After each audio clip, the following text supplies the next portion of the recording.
poder llevar cambios en las organizaciones. Es algo un poco reciente, sale de un libro escrito por Jason Fall, me parece que lo escribió en 2016, y está muy moldeado sobre lo que es la metodología Lean Startup, y es los mismos principios aplicados a los cambios en las organizaciones. Voy a empezar con una pequeña introducción sobre un poco el cambio y explicarles que el cambio es inevitable, ¿no? El conocimiento humano duplica cada 7 años. Eso, si te paras a pensar, significa que todo lo que el ser humano ha sabido desde que el ser humano existe a la fecha, de aquí a 7 años, habrá duplicado ese conocimiento. Y es algo que sabemos a través de análisis de todos los problemas científicos. Significa que estamos entrando en una exponencialmente mayor que antes y vivimos en un mundo de mucho más cambios que antes, ¿no? Aquí hay otra forma de verlo, es como algunas tecnologías, cuánto tiempo llevaron para tener 100 millones de usuarios, ¿no? Si comparas nada más gráficamente entre el teléfono celular, el internet, y terminas con aplicaciones con Candy Crush, en 2 días o no sé cuántos días ya llegaron a 100 millones de usuarios. Es otra forma de ver a qué velocidad está cambiando el mundo en el cual vivimos. Y no solo estamos inmersos en un mundo a donde todo cambia muy rápido, pero además estamos en un mundo que eso genera una amenaza si no cambiamos. El cambio no es algo fácil. Aquí es una imagen que me divierte mucho, a donde ves a los bancos en 2012 que dice, no tenemos bronca, nuestra ventaja competitiva es tener sucursales. En 2017, cuando ya empieza a haber un montón de servicios bancarios a través de apps y de internet, se empiezan a preocupar, a decir, uy, nuestros costos son demasiado altos, y lo que era tu ventaja competitiva ayer es tu desventaja competitiva 5 años después, ¿no? Y el cambio es inevitable, vivimos en medio de él, pero al mismo tiempo el cambio es algo difícil. Es decir, aquí hay otra imagen un poco divertida, que son como todos los sentimientos por el cual pasamos los seres humanos cuando estamos en un proceso de cambio, desde estar entusiasmado, angustiado, es como una montaña rusa vivir cambios, sea en su vida personal, sea en su empresa, sea en la industria. Y entonces el cambio es algo difícil. Aquí hay unas estadísticas de las principales causas por las cuales los procesos de cambio hacia agilidad en las empresas fallan. Hay otras estadísticas que dicen que el 70% de las iniciativas de cambio en las empresas fallan. No sé si es cierto, si es tan grande el porcentaje, no sé si hay forma muy exacta de medir eso, pero no hay duda que hacer un cambio en una organización siempre es algo complicado y difícil. Y aquí dicen que la principal razón por la cual no se dan esos cambios es un fracaso en cambiar la cultura. Lo más difícil es cambiar las culturas en las organizaciones. Y eso me deja pensando, ay, cómo caramba se cambia una cultura organizacional, ¿no? Porque es algo abstracto. Vamos a ver un poco más lejos cómo esa metodología nos ayuda a atacar ese tema. Como primer punto de reflexión es, si me pregunto qué es la cultura de una empresa, no me acuerdo dónde leí que decían la cultura es quien contratas y quien despides. No son los valores como están escritos en la pared, en el lobby de la compañía. Y seguramente hay algo de muy cierto en eso, porque al final con quien contratas y quien despides en una organización, estás manifestando muy claramente qué comportamientos son aceptables y cuáles no. Y seguramente cambiar la cultura de una compañía va a ser a través de cambiar los comportamientos de las personas. Y tal vez una forma de visualizar la cultura de una empresa es la suma del comportamiento de todas las personas todos los días en la compañía. Por ahí va la solución. Les voy a pasar un pequeño video para que vean un ejemplo de un cambio exitoso, un movimiento de cambio exitoso, y después vamos a reflexionar juntos en qué hace que ese movimiento funcione y que se genera un cambio en el comportamiento de esas personas. Es un festival de música, es un video muy conocido, entonces seguramente ya lo habrán visto antes. La gente está sentada y de repente la gente cambia su comportamiento. Ahorita lo van a ver y ahorita lo hablamos.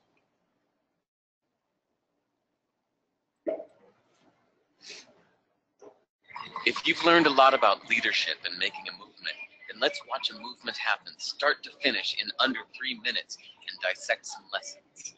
First, of course, a leader needs the guts to stand alone and look ridiculous. But what he's doing is so simple, it's almost instructional. This is key. You must be easy to follow. Now here comes the first follower with a crucial role. He publicly shows everyone else how to follow. Notice how the leader embraces him as an equal. So it's not about the leader anymore. Notice how he's calling to his friends to join in. So it takes guts to be a first follower. You stand out, you brave ridicule yourself. Being a first follower, it's an underappreciated form of leadership. The first follower transforms a lone nut into a leader. If the leader is the flint, the first follower is the spark that really makes the fire. Now here's the second follower. This is a turning point. It's proof the first has done well. Now it's not a lone nut and it's not two nuts. 3 is a crowd and a crowd is news. A movement must be public. Make sure outsiders see more than just the leader. Everyone needs to see the followers because new followers emulate followers, not the leader.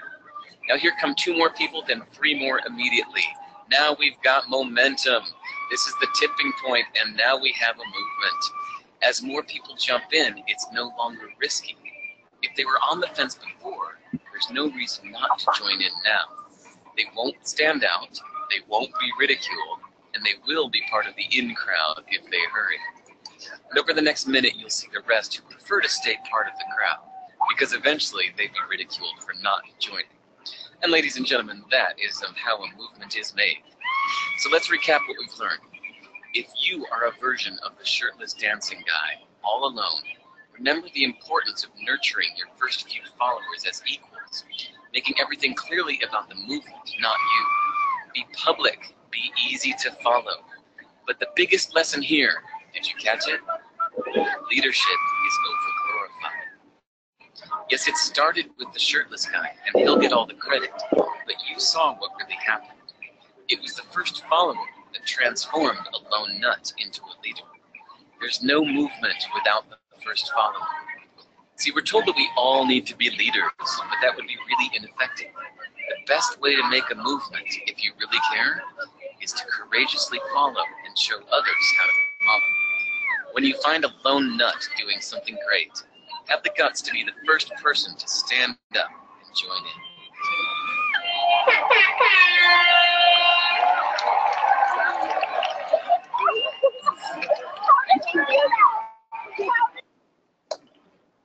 Algo que más me gusta de este video es, ves que el cambio puede ser algo divertido, algo en lo que la gente realmente se entusiasma y no siempre tiene que ser ese proceso doloroso o impuesto, ¿no? Y de este video sacamos como una serie de conclusiones de qué hace que un movimiento de cambio funcione o no, o cuáles son los ingredientes que podemos necesitar para eso.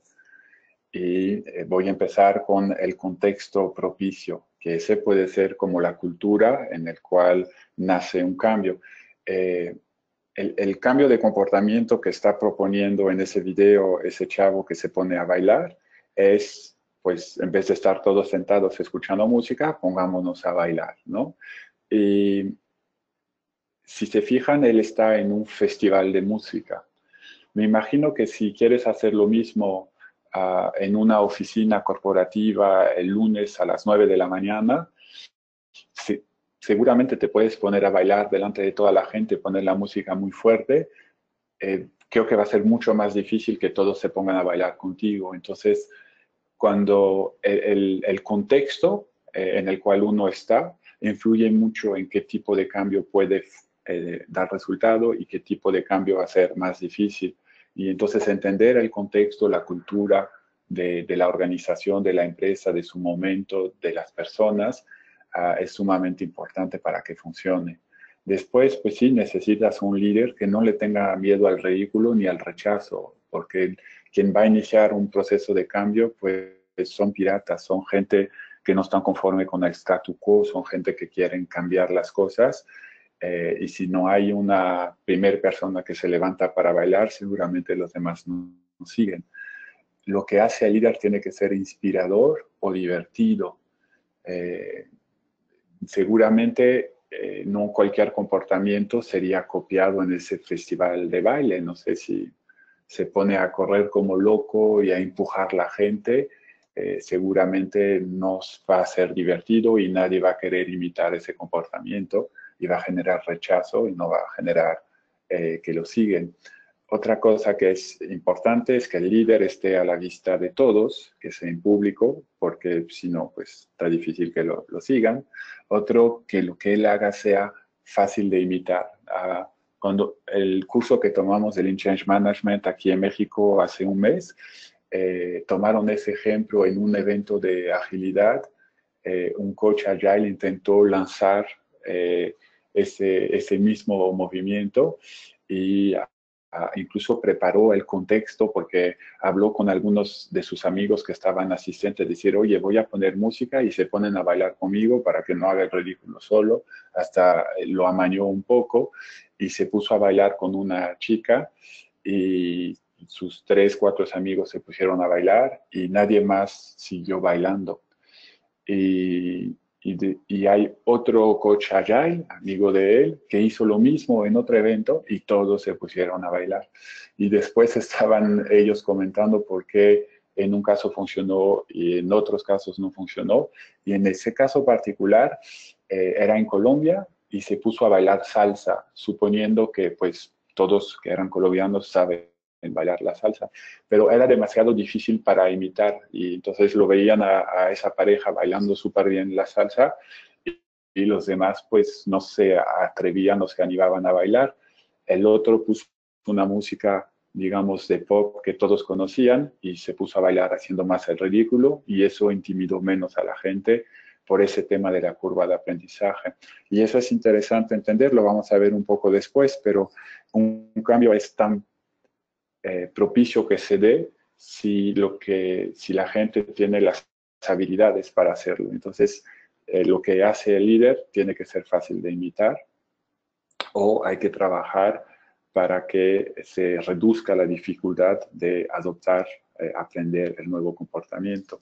Después, la importancia que haya un primer seguidor y que ese primer seguidor sea tratado como un igual, para que eso funcione y después que haya un grupo de personas inspiradas por el líder y sus primeros seguidores.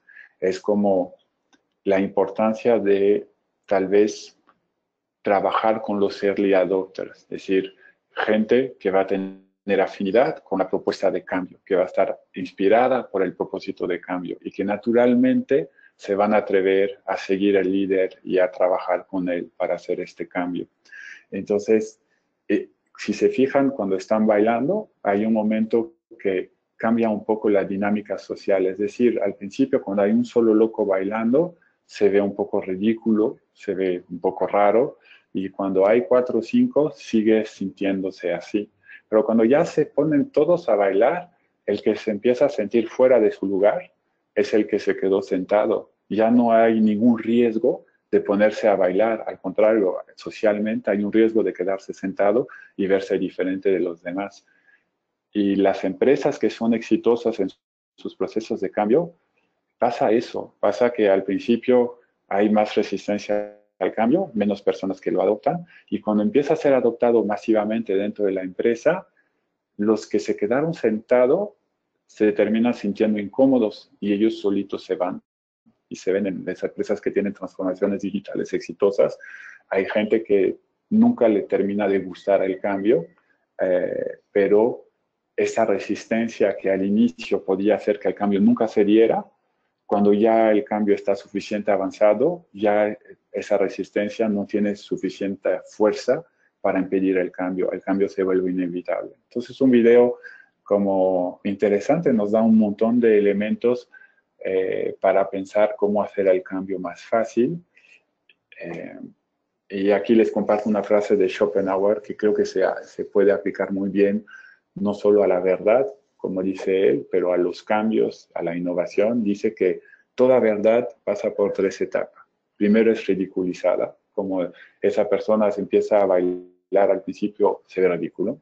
En segundo momento es violentamente rechazada. Ahí no se ve en el video, pero al inicio, cuando nadie se pone a bailar con él, se puede ver que es como un rechazo pasivo, es como no estamos convencidos y nadie lo sigue. Y en tercer lugar, es aceptado como evidente y por sí mismo. Y si buscan en la historia de las innovaciones, del conocimiento, de las empresas, lo van a encontrar muchas veces.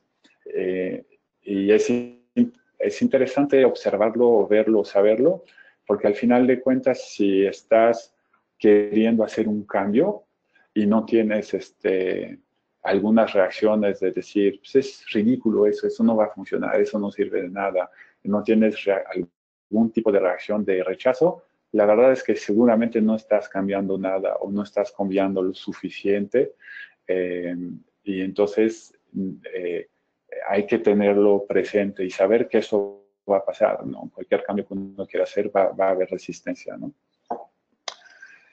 Les voy a hablar ahora de la diferencia entre el propósito y la urgencia. Les voy a hacer un pequeño ejercicio de imaginación. Quiero que se imaginen un cambio que quieran hacer. Lo pueden pensar para su empresa, para su organización. Yo voy a hacer lo mismo. O lo pueden pensar un cambio personal. Quiero perder peso, quiero ponerme a correr, quiero dejar de ver la tele y pasar más tiempo con mi familia. O en la empresa queremos ser más ágiles, queremos colaborar mejor, queremos dejar de trabajar en silos, lo que sea. Y quiero que nos imaginemos, primero visualicen ese cambio personal o de empresa, que ya lo tengan en su cabeza.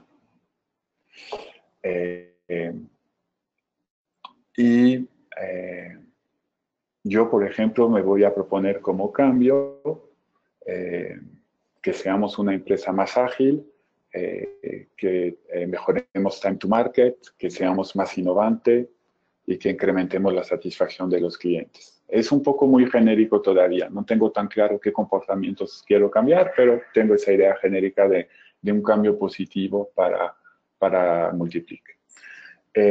Ahora imaginemos lo peor que nos va a pasar si no cambiamos. ¿Qué es lo peor que nos puede pasar si no hago deporte hoy? ¿Qué me va a pasar más tarde con mi salud? Si no paso más tiempo con mi familia ahora que son pequeños, ¿qué va a pasar en mi felicidad y mi relación con mis hijos cuando sean grandes? Si no nos volvemos una compañía todavía más con mejor time to market, con mejor usabilidad, con más enfoque al cliente, ¿qué nos va a pasar como empresa? Y ahí yo podría responder de mi lado, de decir, simplemente como compañía, si no hacemos eso, nos vamos a volver irrelevantes. Nos vamos a volver un commodity en el mercado, porque los clientes van a poder hacer todo lo que hacemos de UX sin pasar por nosotros como agencia.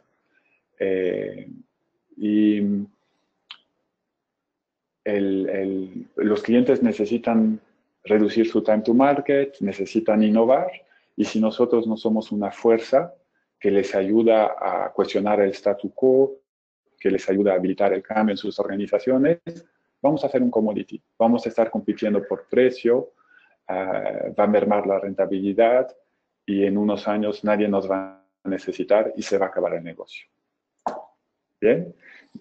A ver si ustedes también se imaginan lo peor que va a pasar si no hacen el cambio. Y que se hagan la pregunta si eso me motiva a cambiar. y que se hagan la pregunta, ¿cómo me siento cuando me imagino lo peor que va a pasar si no cambio? Ahora hacemos el mismo ejercicio, pero vamos a imaginar los beneficios que obtendremos si el cambio se dé. Entonces, ¿qué va a pasar para la empresa, los accionistas, los clientes, el medio ambiente, la sociedad en su todo, si logramos realizar el cambio que nos hemos propuesto? ¿Qué pasa en mi vida personal si logro hacer más deporte, si paso más tiempo con mi familia, etcétera? Y entonces, si yo me hago la pregunta, yo creo que si logro hacer todo eso, nos va a ir muy bien como empresa y vamos a tener más clientes y vamos a tener más negocios y vamos a crecer. Pero si lo sigo extendiendo, ¿no? Como dice ahí, la empresa, los accionistas, los clientes, el medio ambiente, la sociedad, digo, oye, también vamos a mejorar la vida de millones de personas. El Multiplica nos dedicamos a hacer y optimizar productos digitales que millones de personas usan. La página de Telcel, de ADO, de VM, proyectos con Bancomer, con Santander, con HSBC. Incluso tenemos proyectos como el rediseño de la página de Infonavit. Si lo pensamos bien, la finalidad del Infonavit es mejorar literalmente la vida de millones de mexicanos, dándoles acceso a propiedad en un contexto de personas que no tienen otra opción. Entonces, cada uno de esos proyectos, en menor o mayor medida, mejora la vida de los usuarios, de las personas. Puede ser algo un poco trivial, como si la autogestión de Telcel en línea es mucho más sencilla, millones de usuarios van a dejar de frustrarse cuando quieren recargar saldo, ver su saldo, etc. Y ok, pues tal vez no le cambia de todo la vida, o pueden ser cosas que son con impacto social mucho mayor, como por ejemplo el caso del Infonavit, o algunos bancos hoy que ya están pensando en cómo no solo vender sus productos financieros, pero trabajar con sus clientes para mejorar su salud financiera. Entonces, y si logro hacer deporte, voy a vivir más viejo y estaré en mejor salud y disfrutaré más de la vida y disfrutaré más tiempo de mi familia. Y si tengo una relación más cercana con mis hijos hoy, es algo que tendré para toda la vida también. Y ahora, imaginar el cambio de esta manera, cómo me siento comparado a cómo me sentía antes. Es interesante observar y qué tanto me motiva el cambio. ¿Sí? Y yo como primera respuesta diría, ambos motivan. Es decir, la urgencia de que si no hacemos un cambio no vamos a llegar a donde queremos es motivante. De la misma manera que imaginarse todo lo positivo que va a salir de ese cambio, ambos son motivantes. Y no me hacen sentir de la misma manera. Uno está orientado a la urgencia y el otro está orientado al propósito. Y aquí les tomo como dos ejemplos. Y seguramente es un poco injusto de decir que Santander está más en la urgencia y Bancomer está más en el propósito, porque las cosas nunca son todos blancos o todo negro, y siempre hay una mezcla, pero yo tuve la oportunidad de escuchar pláticas de directivos a muy alto nivel de ambos bancos hacia sus equipos en un mismo momento. Cuando hubo la elección de Donald Trump, acababa de ser presidente y había como muchas inquietudes en ese momento en eso que iba a implicar para la economía mexicana, ¿no? Si iba a parar las inversiones, si no le iba a ir bien a los bancos, etcétera.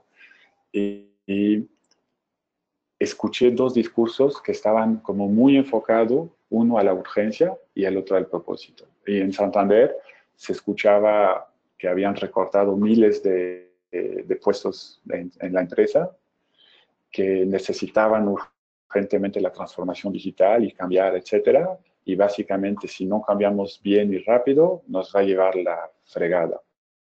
Perdón por mi francés. Ese era el mensaje, ¿no? Y era un mensaje,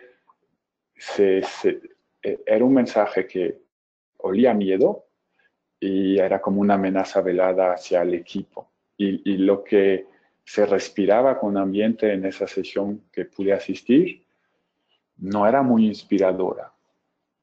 Motivante para el cambio, seguramente, porque es como o cambiamos, pero no muy inspiradora. Y pude asistir a una plática similar en Vancomer, a donde el mensaje era: se viene una crisis, posiblemente. Nunca hemos estado mejor preparados para una crisis que el día de hoy. Y nos enseñaban resultados de la utilidad de Vancomer, que era el doble de todos los que le seguían. Y entonces tenemos muchos fondos para aguantar cualquier crisis y vamos a aprovechar que nuestra competencia va a frenar inversión para ver qué va a pasar, para nosotros invertir todavía más. Y la delantera que tenemos sobre la competencia, vamos a aprovechar la crisis para incrementarla. Y por otro lado, es cuando hay crisis y cuando el mexicano puede estar preocupado o puede estar en una situación no tan fácil, cuando es lo más importante de responder por los mexicanos. Es cuando lo que nosotros hacemos como banco es lo más valor, el mostrar cómo estamos de su lado, cómo les podemos habilitar con los servicios financieros, cómo podemos mejorar su vida. Es en esos momentos que hay que responder como banco. Entonces eran dos mensajes totalmente diferentes. Uno que era intimidante, enfocado a la urgencia, otro que era inspirador. Y eso te permite un poco ver, cómo puedes trabajar un poco para transmitir, motivar el tema del cambio, ¿no? La urgencia está muy orientado a motivaciones extrínsecas. Estoy mirando hacia afuera y puede estar amenazante que el dólar, que Donald Trump, que los clientes, que el mercado, y tengo que reaccionar a eso, ¿no? El propósito es realmente una motivación intrínseca y es qué me motiva, ¿no? ¿Por qué me levanto en la mañana? ¿Para qué vengo a trabajar? ¿Y para qué considero yo que vale la pena esforzarme tanto para generar un cambio positivo, ¿no? La urgencia fomenta competencia, sálvese quien pueda, o yo quiero resolver y sobresalir, pero yo solo. Y el propósito fomenta colaboración, unión. El efecto de la urgencia muchas veces es un efecto de corto plazo. Como vamos a ver un tema de trigger, de disparador del cambio, y hay diferentes tipos de disparador del cambio. Ese es un disparador spark, es decir, no se sostiene solo en el largo del tiempo, requiere refuerzo, es decir, esa misma urgencia hay que estar siempre metiéndola a la organización. Al momento que el management deja de generar ese sentido de urgencia, lo más probable es que ya se vaya. El propósito, las empresas que tienen propósitos fuertes son inspiradoras y eso se mantiene a lo largo del tiempo y tiene un efecto sostenible. Es un tipo de trigger que es de tipo señal, que es continuo, digamos. Y en nivel de velocidad de cambio, es muy posible que la urgencia sea mucho más eficiente al principio, porque si le dices a la gente cambias o cambias, vas a tener una reacción inmediata de la gente. O sea, porque es una amenaza directa, entonces la gente va a reaccionar y mientras tengas el dedo en el renglón, va a estar empujando ese cambio. El propósito no es tan sencillo porque la gente se tiene que identificar con el propósito, lo tiene que entender, lo tiene que comprar, lo tiene que hacer suyo. Seguramente no es tan sencillo como poner los valores de la empresa en la pared, como lo tenía Enron, por ejemplo, que hablaba de honradez, de honestidad, etcétera, y que la empresa y los dirigentes pues hicieron esa trampa y robaban, etcétera. Pero la velocidad del cambio se va incrementando un poco, como vimos en el video. Al principio hay un par de personas que bailan. El primero que baila se queda, no sé, 30 segundos sin que nadie lo acompañe. Después llegan poquitos y también se quedan ahí cierto tiempo. Pero cuando ya empiezan a llegar todos, llegan en bola. O sea, la velocidad del cambio se vuelve exponencial. Y al final del cuenta, no es que el propósito sea perfecto y la urgencia sea mala. Ambos funcionan para impulsar un cambio y muchas veces están mezcladas. Si ves figuras como Steve Jobs, era una persona que inspiraba toda la empresa a innovar, a cambiar, a hacer cosas increíbles y que también les metía una sentida de urgencia, ¿no? Decían que tenía un campo de percepción que distorsionaba la realidad, que aunque todos le decían es imposible hacer eso en tanto tiempo, él los obligaba y finalmente lograban hacer las cosas en poco tiempo o lograban hacer cosas que ni pensaban que podían hacer. Y entonces hay estilos que en todos los procesos de cambio, en todos los estilos, siempre hay una mezcla de ambas cosas. Y seguro en Santander hay un montón de personas que están inspirados por el cambio, por la transformación digital y que son agentes de cambio dentro de Santander y que tienen ese propósito muy claro, como hay gente en Vancomer que no quiere el cambio y que está todavía, o gente que sí quiere el cambio, pero que lo está empujando con urgencia, con un estilo de management muy verticalista, a donde el jefe manda, dice, etcétera. Entonces, no es blanco y negro. Algo que es interesante es que si queremos un cambio táctico, es hacer un poco mejor lo que estamos haciendo antes, seguramente la urgencia es lo que mejor funciona. Cuando necesitamos un cambio radical y lo que vamos a cambiar es la forma de trabajar con los clientes, es mi modelo de negocio, es probar nuevos productos, seguramente el propósito va a ser mejor orientarse más hacia el propósito. Y aquí, bueno, defendiendo el tema de por qué el propósito se come la urgencia en el desayuno, porque es un mejor, digamos,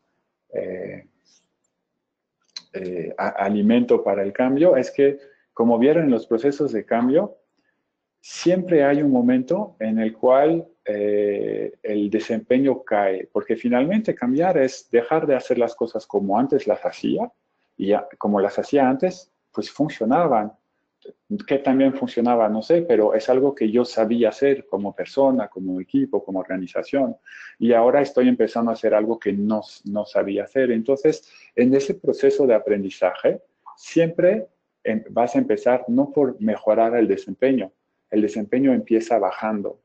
Y eso te lleva a algo que le llaman el Valley of Despair. Es que hay un momento en el cual todos nos angustiamos bastante con el cambio, a donde todos nos preguntamos, oye, ¿ese cambio va a funcionar o no va a funcionar? Y lo peor es que si somos totalmente sinceros, cuando estamos en ese momento, es muy difícil saber si va a funcionar o no va a funcionar. Hay que seguir intentando el cambio y un poquito después vas a empezar a ver si el desempeño vuelve a mejorar o sigue bajando. Si sigue bajando es que el cambio no funcionó. Pero como forzosamente las personas, los equipos, las organizaciones, cuando hacen cambios fuertes, van a pasar por ese momento de Valley of Despair, ahí es mucho más poderoso el propósito que la urgencia. La urgencia va a seguir que la gente se esfuerza, ¿no? O sea, la amenaza va a ser que la gente siga esforzándose. Pero cuando las cosas se ponen duras, si yo no tengo un propósito fuerte, voy a abandonar el cambio o voy a abandonar el barco. Me voy a ir de la empresa o a decir, ese ya no me gustó, no es para mí, ya me cansé, no vale la pena, ¿no? Y yo hago paralelos, por ejemplo, hasta nuestras vidas personales, ¿no? Si estás haciendo una dieta y te pones a correr, o sea, no es algo agradable no comer lo que te gusta, levantarte todos los días, ponerte a correr, hay como todo un sufrimiento. Y cuando estás en ese momento del sufrimiento del cambio, si tú traes ese propósito y te estás pensando, voy a mejorar mi salud, es lo que te motiva para seguir con el cambio. Cuando eres un emprendedor y que tu negocio no va bien, cuando las cosas van mal, la tentación es cerrar la empresa y emplearte en algún lado. Pero si tú tienes el propósito de tu negocio y es algo que te inspira, lo ves diferente. Dices, ese es el precio a pagar por el cambio que deseo tener en mi vida o dentro de mi empresa. Y eso es algo que funciona muy bien con el propósito, no funciona tan bien con la urgencia. Les voy a hablar rápidamente del modelo de Fogg, que explica un poco cómo funciona un cambio de comportamiento y qué puede hacer que sea más fácil hacer un cambio o no. Y dice, básicamente tienes dos ejes. Tienes el eje de la motivación y tienes el eje de la dificultad o la facilidad de hacer las cosas. Entonces, el propósito es algo que te ayuda a subir el nivel de motivación. Si tienes un propósito muy claro y que es algo que lo tomas personal y te inspiras, vas a tener una motivación muy alta. La urgencia no tanto. Y después también hay una serie de cosas que uno puede hacer para que el cambio sea más fácil. Por ejemplo, el tema de si no sabes bailar salsa, va a ser más difícil para ti entrarle a eso, ¿no? Si una empresa quiere cambiar a agilidad y le dice a la gente ya sean todos ágiles y nadie ha sido capacitado a trabajar con metodologías ágiles, va a estar cañón. O sea, pueden que estén muy motivados porque ven muchas ventajas en cambiar la forma de trabajo, pero no los has habilitado, no los has capacitado, no los has coacheado, no has puesto los elementos para que eso se pueda dar. Y ahí ellos definen una action line, de decir, si es muy difícil de hacer y la motivación es difícil, cualquier trigger que tengas no te va a permitir que el cambio se dé. Pero a partir de cierta combinación de alta motivación y facilidad de hacer, cualquier trigger va a funcionar. Y los triggers, no sé muy bien cómo traducir al español, pero es como un disparador, como algo que dispara una acción. No sé, tal vez las alertas que tienes en tu email es adictivo y cada vez que ves que tu bandeja de email dice tienes 5 mails sin leer, esa pequeña alerta, ese pequeño número que ves, dispara un comportamiento que le das clic y es irresistible, tienes que leer tus emails, ¿no? Ese es un trigger, por ejemplo. Entonces, uno puede diseñar triggers, disparadores, para propiciar cambios, pero esos triggers, por más buenos que sean, van a funcionar dependiendo del nivel de motivación y de la facilidad de hacer. Entonces, cuando estás pensando en un cambio, siempre pensar en cómo incremento el propósito, la motivación para que hagamos eso, cómo bajo la dificultad para que hagamos ese cambio de comportamiento. Entonces, vamos a jugar un poco con el tema del propósito. Una forma de definir el propósito puede ser con la visión, puede ser con algo que en Exponential Organization le llaman propósito de transformación masiva, que es esas empresas que tienen objetivos que son tan ambiciosos que les inspira a hacer cosas tan increíbles que también les generan crecimientos exponenciales, empresas como Google, etcétera. Y entonces ese puede ser una forma un poco podemos plantearnos un propósito del cambio personal o un propósito del cambio organizacional, que ese se puede ser simplemente la visión de la compañía, ¿no? Y vamos a jugar a adivinar, leyendo una misión, qué empresa es. Entonces, ahí les va a organizar toda la información del mundo que resulte universalmente útil, accesible. Google. Permitir a las personas y los negocios a través del mundo de realizar todo su potencial. Es Microsoft. Acelerar la transición del mundo hacia la energía sostenible. Es inspirador eso, ¿no? Decir, oye, yo voy a ayudar a que estemos con energía sostenible, que no se acabe el mundo. Y esa es la visión y la misión de Tesla. Ese no lo traducí porque creo que en español no se entiende bien. Create a better everyday life for the many people. Es el propósito de IKEA. Revolucionar la tecnología espacial y permitir al hombre habitar otros planetas. Ese es SpaceX también de Elon Musk. Dar a la gente el poder de compartir y hacer el mundo más abierto y conectado. Eso es Facebook. Inspirar y nutrir el espíritu humano, una persona, una bebida y un vecindario a la vez. Starbucks. Y son ejemplos de empresas que a donde se siente, ¿no? Como que esa inspiración o esa vocación. Nos podríamos preguntar cada uno de nosotros, ¿cuál es mi propósito de transformación como persona? ¿Cuál es mi propósito de transformación como empresa? ¿Qué es lo que me motiva a levantarme en las mañanas, ¿no? ¿Qué puedo hacer para que las cosas estén mejor después que termine mi día de cómo estaba antes? Y va más allá de eso, que esté mejor el mundo después de que yo haya vivido en esa tierra, ¿no? Tal vez suena un poco cursi, pero la verdad es que si no es algo así, es un poco triste levantarse todas las mañanas y esforzarse tanto a trabajar y querer cambiar las cosas y mejorarlas, etc. Y aquí les pongo el ejemplo de los valores de Netflix. Algo que es muy interesante en cómo Netflix describe sus valores es no pega en la pared curiosidad, lo tiene en su website y explica qué es para él el valor de la curiosidad y describe los comportamientos que ellos esperan de la gente que trabaja en Netflix. Y dice, pues, queremos gente curiosa, que es gente que aprende rápidamente y así con muchas ganas. Es gente que contribuye de manera efectiva fuera de su especialidad. No solo piensa en su área de conocimiento, pero está también contribuyendo en otros. Hace conexiones que otros no ven. Entienden entender todos los colaboradores a través del mundo y cómo, no los colaboradores, perdón, los clientes y cómo se puede entretenerlos, ¿no? Y buscan a ver las cosas de manera diferente, con diferentes perspectivas, etcétera. Y así después para innovación, para valentía, para todos sus valores. Y ese puede ser como una guía, ¿no? Decíamos, oye, ¿cómo cambias una cultura? Si la cultura es la suma de los comportamientos de las personas, identificar qué comportamiento tengo yo hoy que considero que debería de cambiar, cuál es el comportamiento más deseable que quisiera tener y nosotros como equipo, como empresa también.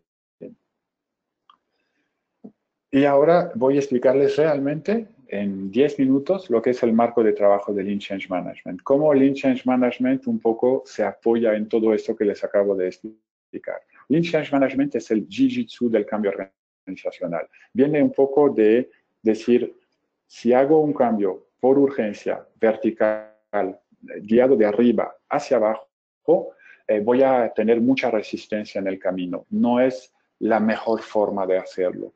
Y como en el Jiu-Jitsu es un arte marcial en el cual tú utilizas la fuerza de tu oponente para hacerlo caer para inmovilizarlo, etc. Y el Lean Change Management hace el cambio con las personas que están afectados por el cambio para las personas que están afectados para el cambio. No es un dictato que llega de arriba y hoy me leí un libro de agilidad y lunes ciego digo, ahora ya se fregaron, todos vamos a trabajar Agile. Lo puedes hacer de esa manera, pero ahí estás otra vez en la urgencia. Y lo que propone realmente Lean Change Management es hacerlo con las personas, para las personas. Y entonces tal vez lo primero que vas a hacer es, antes de llegar con una solución para después darte cuenta que tienes una solución para un problema que nadie tiene, te vas a preocupar por los problemas que las personas dentro de la organización están viviendo. Y vas a apuntalar tu iniciativa de cambios a que sea algo que sea útil y que resuelven esas preocupaciones, esas necesidades. Por eso es como el Jiu-Jitsu. Eso, bien hecho, genera menos resistencia y más. Lo otro es que cambiar es aprender.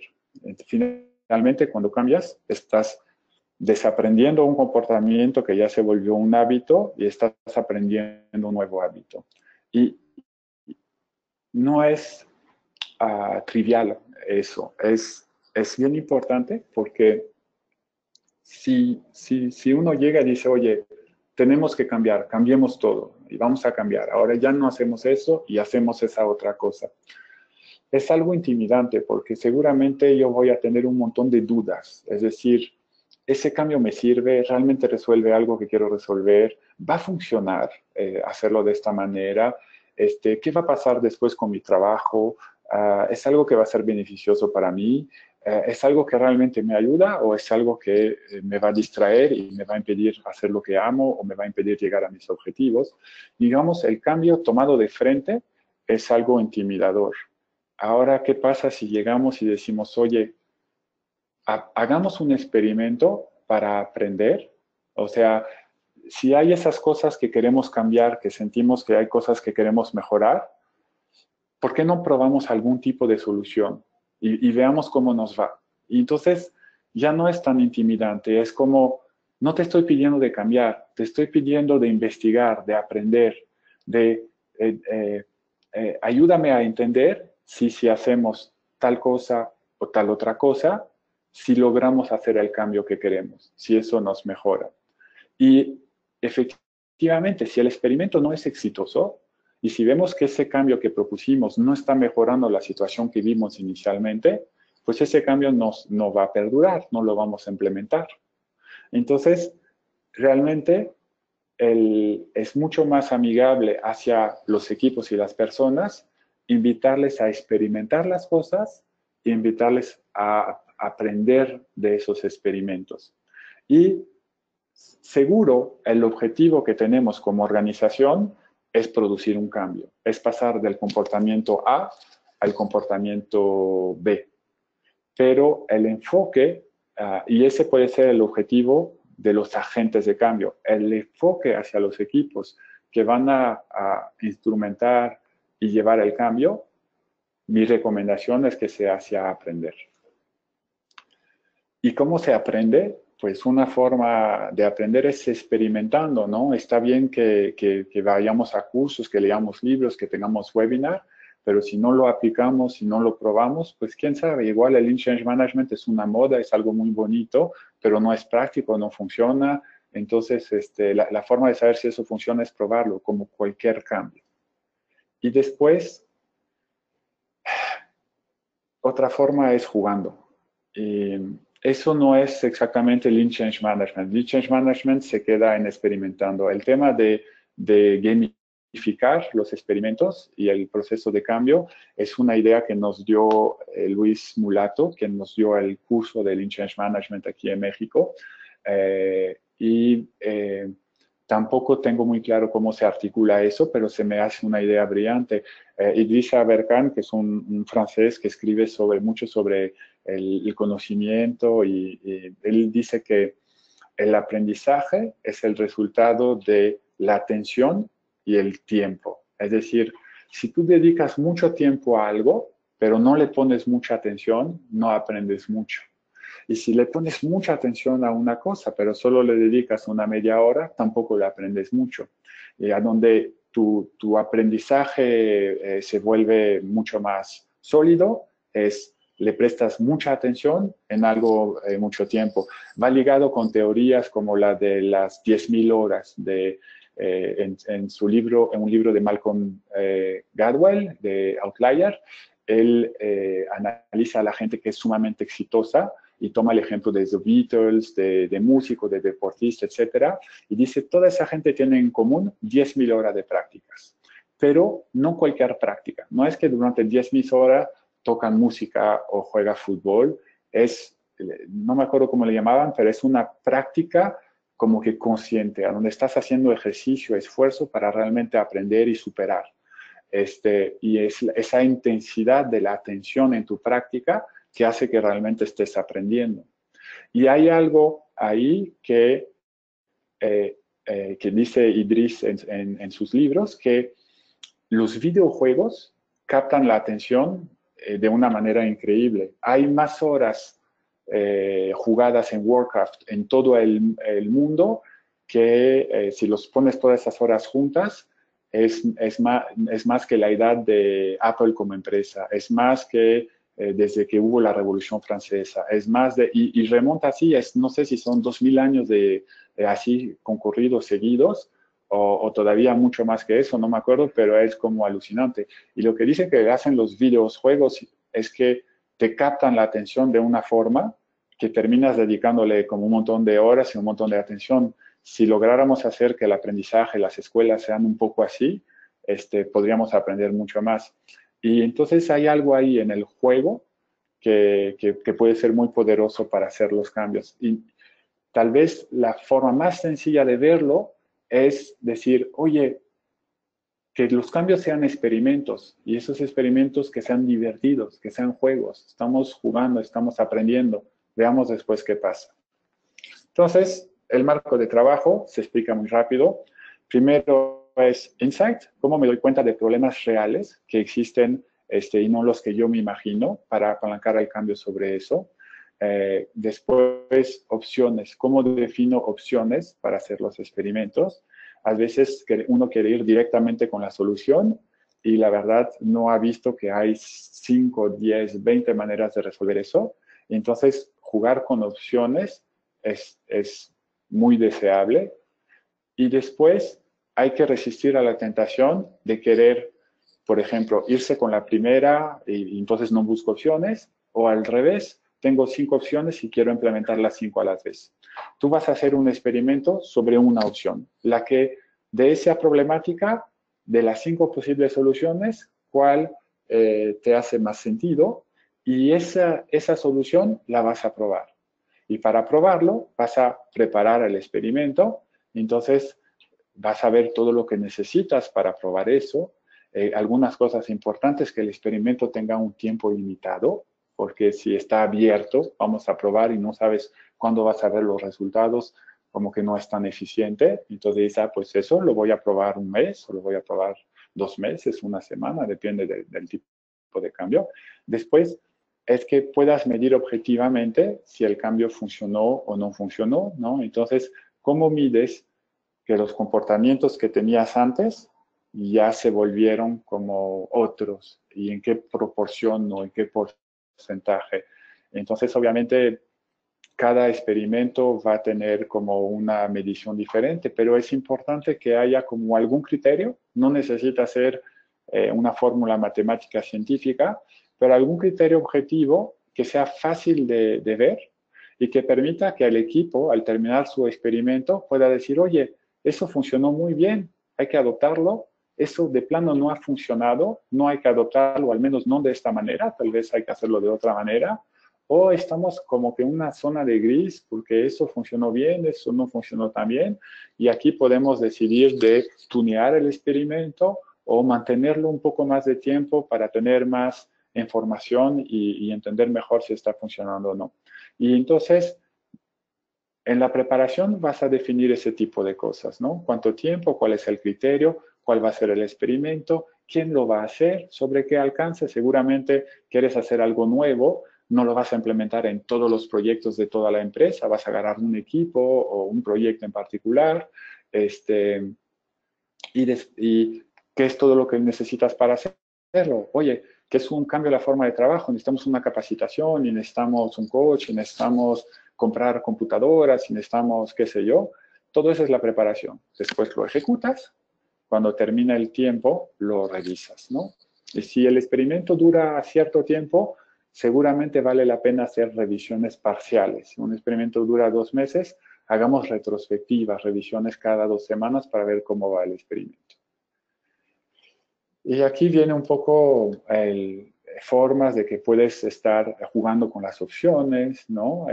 Qué preguntas te haces para encontrar opciones, cómo las puedes poner en un eje de qué opción pensamos que da más valor, qué opción nos cuesta más implementar, y entonces tal vez aquí las mejores opciones son las que están en el cuadrante arriba a la izquierda, dan mucho valor, pensamos que es lo que mejor va a resolver y el costo no es tanto de esfuerzo, de dinero, de complejidad.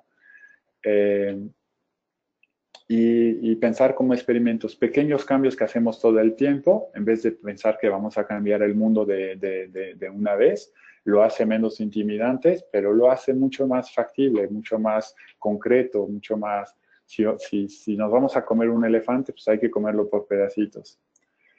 Y básicamente hasta ahí llega la introducción, la presentación. Quedan 5 minutos. No sé si alguien quisiera preguntar algo. Gracias, Gael. Bueno, ya saben que las preguntas las pueden hacer de manera escrita por medio del panel que tenemos aquí. Ya algunos han escrito comentarios durante la charla de Gael, pero no son realmente preguntas, así que este es el espacio para hacerlas.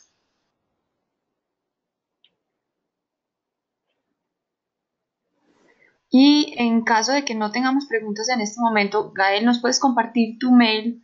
Tal vez las personas quieran escribirte en algún momento. Sí, mi correo es gael@multiplica.com. Ese es mi mail. Aquí nos llega una pregunta de parte de Alberto Monterrosas. Él quiere saber, dice, hola, me gustaría saber cómo aplican Lean Management en Multiplica. Un ejemplo con el resultado. Ok, hola Alberto.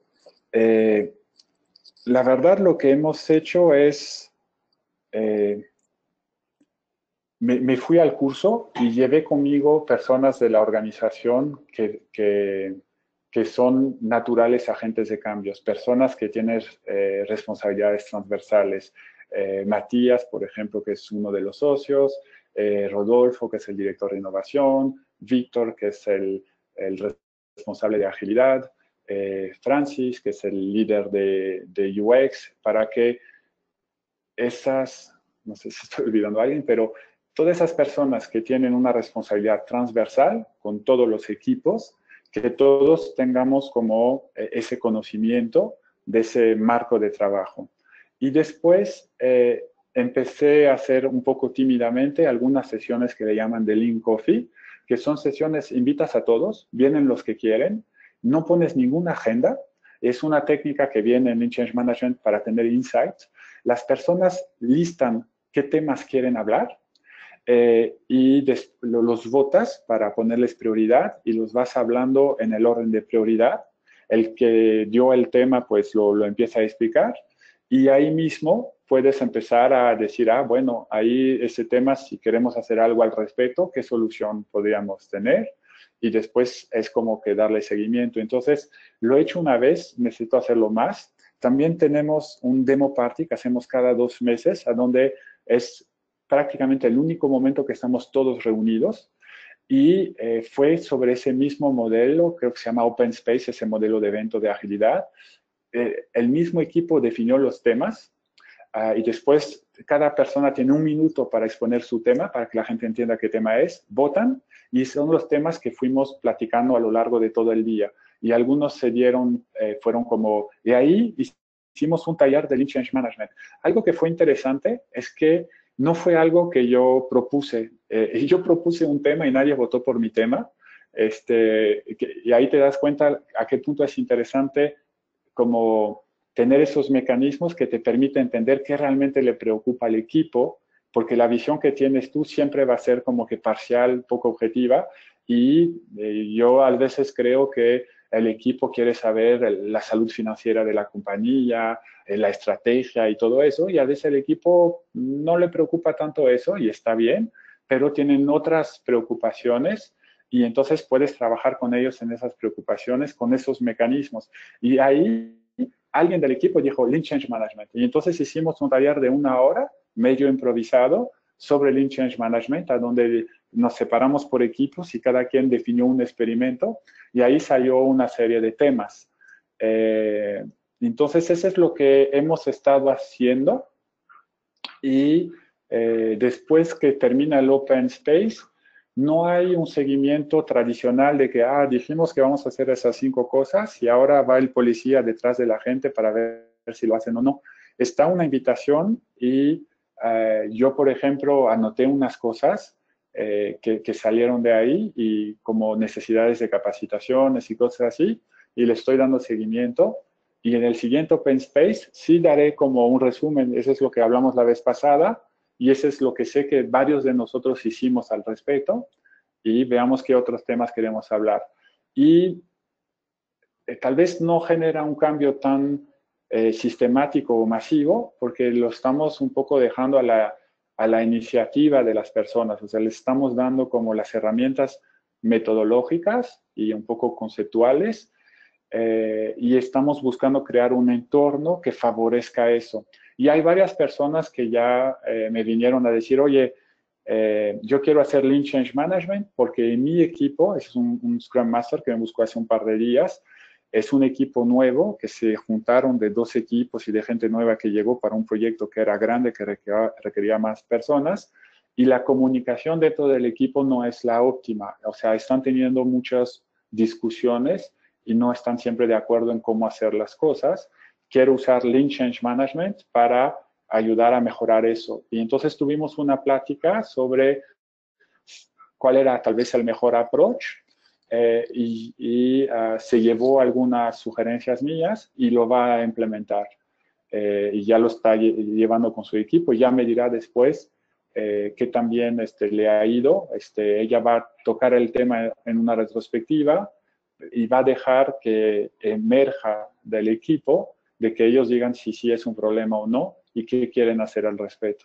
Entonces, son así como cositas que estamos haciendo, pero algo que dejamos de creer es que es tan sencillo como dices, oye, hacemos todo ese cambio y va a jalar. En la práctica no jala tanto, entonces no estoy obsesionado para que todo cambie de un día para el otro y no necesito que todo se compre en el cambio. Necesito trabajar con las personas que están entusiasmadas con eso y dejar que eso vaya pues emergiendo. Pero es un work in progress. Todavía no tengo el resultado como para decirle, oye, nos transformamos o no nos transformamos.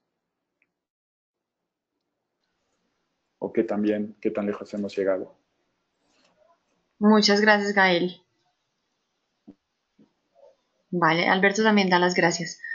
Vamos a ver si hay alguien más que tenga alguna duda o inquietud.